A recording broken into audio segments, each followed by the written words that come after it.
Hi friends, welcome to മൂമീസ് vlog. ഇന്ന് ഞാൻ ഇവിടെ കാണിക്കുന്നത് ഒരു ഹൽവ റെസിപ്പിയാണ് കേട്ടോ. ഈ ഒരു ഹൽവ തയ്യാറാക്കാനായിട്ട് നമുക്ക് വെറും മൂന്ന് ചേരുവ മാത്രമേ വേണ്ടി വരുന്നുള്ളൂ. അപ്പോൾ വളരെ പെട്ടെന്ന് തന്നെ തയ്യാറാക്കി എടുക്കാൻ പറ്റുന്ന ഒരു ബീട്രൂട്ട് ഹൽവയുടെ റെസിപ്പിയാണ് കേട്ടോ ഞാൻ ഇവിടെ കാണിക്കുന്നത്. അപ്പോൾ എല്ലാവരും വീഡിയോ സ്കിപ്പ് ചെയ്യാതെ തന്നെ ഒന്ന് കാണാൻ ശ്രമിക്കണേ. അതിനായിട്ട് ഞാനിവിടെ 2 കപ്പ് ബീട്രൂട്ടാണ് കട്ട് ചെയ്ത് എടുത്തിട്ടുള്ളത്. ഇതുപോലെ ചെറുതായിട്ട് വേണം കട്ട് ചെയ്യാനായിട്ട്. 250 ml കപ്പിലാണ് എടുത്തിട്ടുള്ളത്. അതൊന്ന് ഇതുപോലെ ഒന്ന് ഗ്രേറ്റ് ചെയ്ത് എടുക്കണം. ഇനി അതിലേക്ക് 1 കപ്പ് വെള്ളം കൂടി ഒഴിച്ചു കൊടുത്തിട്ട് ഒന്നുകൂടി അടിച്ചെടുക്കാം. അപ്പൊ നല്ല പോലെ തന്നെ അടിഞ്ഞു കിട്ടും കേട്ടോ. ഇപ്പൊ നന്നായിട്ട് തന്നെ അടിച്ചെടുത്തിട്ടുണ്ട്. ഇനി അതൊന്ന് ഒരു അരിപ്പയിലേക്ക് ഒഴിച്ചിട്ട് അതൊന്ന് അരിച്ചെടുക്കണം.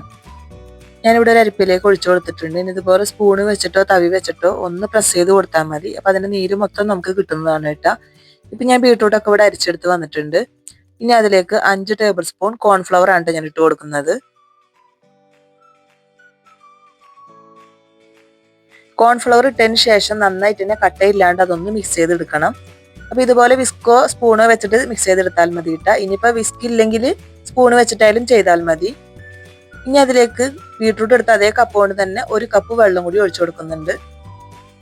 1/4 കപ്പ് പഞ്ചസാര ഇട്ട് കൊടുക്കാം. ഇനി ഇതും നന്നായിട്ട് തന്നെ മിക്സ് ചെയ്തെടുക്കണം. ഇപ്പൊ നന്നായിട്ട് തന്നെ മിക്സ് ചെയ്ത് കഴിഞ്ഞിട്ടുണ്ട്. ഇനി ഒരു പാന് വെച്ച് കൊടുത്തിട്ടുണ്ടായിരുന്നു. അപ്പൊ ഞാൻ ഇവിടെ മീഡിയം ഫ്ലെയിമിൽ ചൂടാക്കിയിട്ടുണ്ടായിരുന്നു കേട്ടോ പാന്. അതിലേക്ക് നമ്മൾ ഈ ബീട്രൂട്ടിന്റെ ബാറ്റർ നമുക്കത് ഒഴിച്ചു കൊടുക്കാം. ഒഴിച്ചു കൊടുത്തതിന് ശേഷം ഒന്ന് ഇളക്കി കൊടുക്കണം കേട്ടോ. നന്നായിട്ട് തന്നെ ഒന്ന് ഇളക്കി കൊടുക്കാം. നല്ല ചൂടിലല്ല നമ്മൾ ഒഴിച്ചു കൊടുത്തിട്ടുള്ളത്. മീഡിയം ഫ്ലെയിമിൽ വെച്ചിട്ട് തന്നെ ചെയ്താൽ മതി കേട്ടോ. മീഡിയം ഫ്ലെയിമിൽ ഒരു 10 മിനിറ്റ് ഇതുപോലെ ഒന്ന് ഇളക്കുമ്പോഴത്തേനും നമുക്കിതൊന്ന് കുറുകി വരും. ഇപ്പൊ ഇതുപോലെ ഒന്ന് കുറുകി വന്നിട്ടുണ്ട്. ഈ ഒരു സമയത്ത് നമുക്ക് അതിലേക്ക് 1 ടേബിൾ സ്പൂൺ നെയ്യ് ഒഴിച്ചു കൊടുക്കാം. ഞാനിവിടെ നോൺ സ്റ്റിക്കിന്റെ പാനിലാണ് അത് ചെയ്യുന്നത്. അപ്പൊ നിങ്ങൾ അലുമിനിയത്തിന്റെ പാനിലാണ് അതല്ലെങ്കിൽ സ്റ്റീലിന്റെ പാനിലാണ് ചെയ്യുന്നതെങ്കിൽ ഇതുപോലെ കൈവിടാതെ തന്നെ ഇളക്കിക്കൊണ്ടേ നിൽക്കണം. ഇപ്പൊ 1 ടേബിൾ സ്പൂൺ കൂടി നെയ്യ് ഒഴിച്ചു കൊടുത്തിട്ടുണ്ട്. ഇതുപോലെ കുറേശ്ശെ കുറുകി വരുമ്പോൾ നമുക്ക് നെയ്യ് ഒഴിച്ചു കൊടുക്കണം. അടുത്ത 1 ടേബിൾ സ്പൂൺ കൂടി നെയ്യ് ഒഴിച്ചു കൊടുത്തിട്ടുണ്ട് കേട്ടാ. നമ്മൾ മീഡിയം ഫ്ലെയിമിൽ തന്നെ മാറ്റാനേ നിൽക്കണ്ട, അതേ ഫ്ലെയിമിൽ തന്നെ വെച്ചിട്ട് ചെയ്താൽ മതി കേട്ടോ. ഒന്നുകൂടി കുറുകി വന്നപ്പോൾ അതിലേക്ക് 1 ടേബിൾ സ്പൂൺ കൂടി നെയ്യ് ഒഴിച്ചു കൊടുക്കുന്നുണ്ട്. ഇപ്പൊ ടോട്ടല് 4 ടേബിൾ സ്പൂൺ നെയ്യാണ് ഞാൻ അതിൽ ഒഴിച്ചു കൊടുത്തിട്ടുള്ളത്. ഇനി നമ്മൾ നെയ്യ് ഒഴിച്ചു കൊടുക്കേണ്ട കാര്യമില്ല. ഇനി ഒന്ന് നന്നായിട്ട് തന്നെ കുറുക്കി എടുക്കണം. ഇപ്പൊ നമ്മുടെ ഹൽവ ഏകദേശം ഒന്ന് കുറുകി വന്നിട്ടുണ്ട്. ഈ ഒരു സമയത്ത് നമുക്ക് അതിലേക്ക് 1/2 ടീസ്പൂൺ ഏലക്കപ്പൊടി ചേർത്ത് കൊടുക്കാം. അപ്പൊ ഏലക്കപ്പൊടി ചേർത്ത് കൊടുക്കുന്ന വീഡിയോ ഇതിൽ പെട്ടിട്ടില്ല കേട്ടോ, അത് മിസ്സായി പോയതാണ്. ഞാനിവിടെ 1/2 ടീസ്പൂൺ ഇട്ട് കൊടുത്തിട്ടുള്ളത് പഞ്ചസാര കൂട്ടി പൊടിച്ചത് കൊണ്ടാണ്. നിങ്ങൾ ഏലക്കാപ്പൊടി മാത്രമാണ് ചേർത്ത് കൊടുക്കണമെന്നുണ്ടെങ്കിൽ 1/4 ടീസ്പൂൺ ഇട്ട് കൊടുത്താൽ മതി. ഇനി അതിലേക്ക് ഞാൻ നട്ട്സും കൂടി ഇട്ട് കൊടുക്കുന്നുണ്ട്. നട്ട്സ് ഇട്ട് കൊടുക്കണം നിർബന്ധമൊന്നുമില്ല കേട്ടോ, നമ്മുടെ കയ്യിൽ ഉണ്ടെങ്കിൽ മാത്രം ഇട്ട് കൊടുത്താൽ മതി. അപ്പൊ ഇടക്കൊന്ന് കടിക്കാൻ കിട്ടുമ്പോൾ ഒരു ടേസ്റ്റ് ആണല്ലോ, അതുകൊണ്ടാണ് ഞാൻ ഇവിടെ ബദാമും കാഷ്യൂനട്ടും ഉണ്ടായിരുന്നു, അതാണ് ഇട്ട് കൊടുത്തിട്ടുള്ളത്. ഒന്ന് ക്രഷ് ചെയ്ത് ഇട്ട് കൊടുത്താലും മതി കേട്ടോ. പിന്നെ മധുരം ഒന്ന് ബാലൻസ് ചെയ്ത് കിട്ടാൻ വേണ്ടി ഒരു നുള്ളു ഉപ്പും കൂടി ഇട്ട് കൊടുത്തിട്ടുണ്ട്. ഇപ്പൊ നമ്മുടെ ബീട്രൂട്ട് ഹൽവ നന്നായിട്ട് തന്നെ കുറുകി വന്നിട്ടുണ്ട്.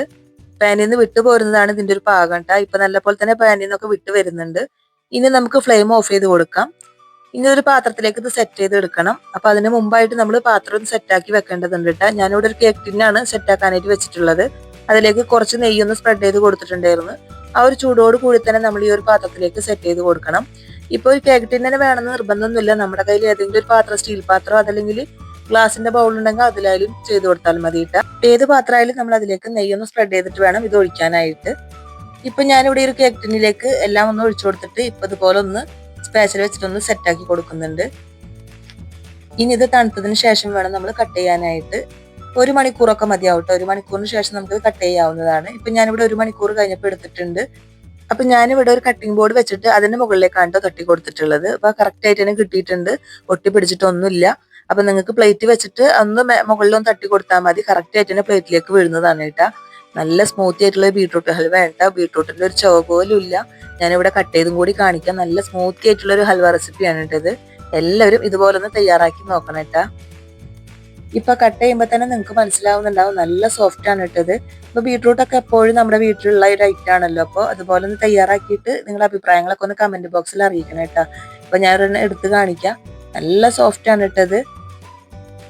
നമ്മളിത് കഴിക്കുമ്പോഴായാലും ഒരു സ്മെല്ല് പോലും ഇല്ലാത്ത ബീട്രൂട്ടിന്റെ അത്രയ്ക്കും ടേസ്റ്റും സോഫ്റ്റും ആയിട്ടുള്ള ഒരു ബീട്രൂട്ടിന്റെ ഹൽവ റെസിപ്പിയാണ് ഇട്ടത്. അപ്പൊ ഈ ഒരു ഹൽവ റെസിപ്പി എല്ലാവർക്കും ഇഷ്ടപ്പെടുന്നു വിചാരിക്കുന്നു. വീഡിയോ ഇഷ്ടമായാൽ ലൈക്ക് ചെയ്യുക, ഷെയർ ചെയ്യുക, സബ്സ്ക്രൈബ് ചെയ്യാം കേട്ടോ. നിങ്ങളുടെ ഫ്രണ്ട്സിനും ഫാമിലിക്കൊക്കെ ഒന്ന് ഷെയർ ചെയ്ത് കൊടുക്കണം. പിന്നെ ഹൈപ്പ് എന്നുള്ളൊരു ഓപ്ഷൻ ഉണ്ട്, അതും കൂടി ക്ലിക്ക് ചെയ്യണം കേട്ടോ. നല്ലൊരു വീഡിയോ വരെ നമുക്ക് വീണ്ടും കാണാം. താങ്ക്